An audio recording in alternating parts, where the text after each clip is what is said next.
konting positive lang. Yung magsipag lang tayo sa pag-aaral sa nursing para matupad natin. Hello po sa ating lahat. Rinig naman po natin yung sinabi nga po ni Viansay dito. Dito ay napaka-positibo po ni Viansay sa buhay po niya. Ang dami po niyang pangarap para sa pamilya po niya.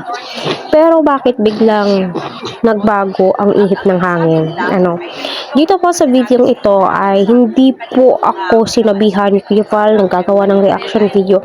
Channel ko po to, ako po yung masusunod. At wala po tayong hindi magandang sabihin kay Viansay. Ito lamang po ay nakikita po natin kung papaano po niya sagutin si Kuya Val Santos Matubang, kung papaano po niya pasalamatan si Kuya Val Santos Matubang noon. Ito pong video na to ay kay Kuya Val Santos Matubang.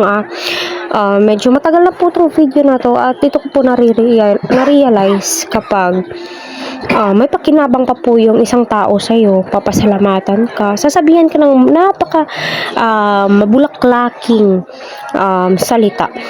Pero kapag sila ay nawakwak na, tila iba yung ihip ng hangin, puro kasiraan na lamang po yung sasabihin, hahalungkatin yung hindi dapat halungkatin, madadamay ang hindi dapat nadadamay, di ba? Napakasakit isipin na sa panahon ngayon, mapipili mo na lang po yung mga taong papasalamatan ka hanggang sa dulo. Yung tatanawin na utang na loob, syempre lahat naman po tayo ay may utang na loob sa mga taong tumulong o nag-ahon sa atin sa kahirapan.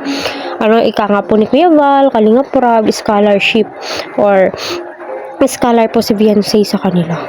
So doon mo masasabi na bakit yung Viansay noon ibang-iba na po ngayon. So totoo po yung kasabihan na kapag ikaw ay mapera na, nag-iiba na po yung ugali, pero nakadepende po yan sa tao.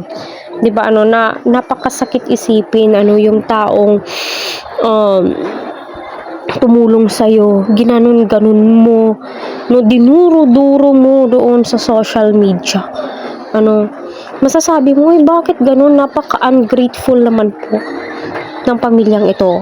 So sa mga papasok po dito sa channel ko, sasabihin ko po sa inyo na hindi po ako sinabihan ni Kuya Val, nagagawan ko ng reaction si Viansay. Channel ko po to, ako po yung masusunod.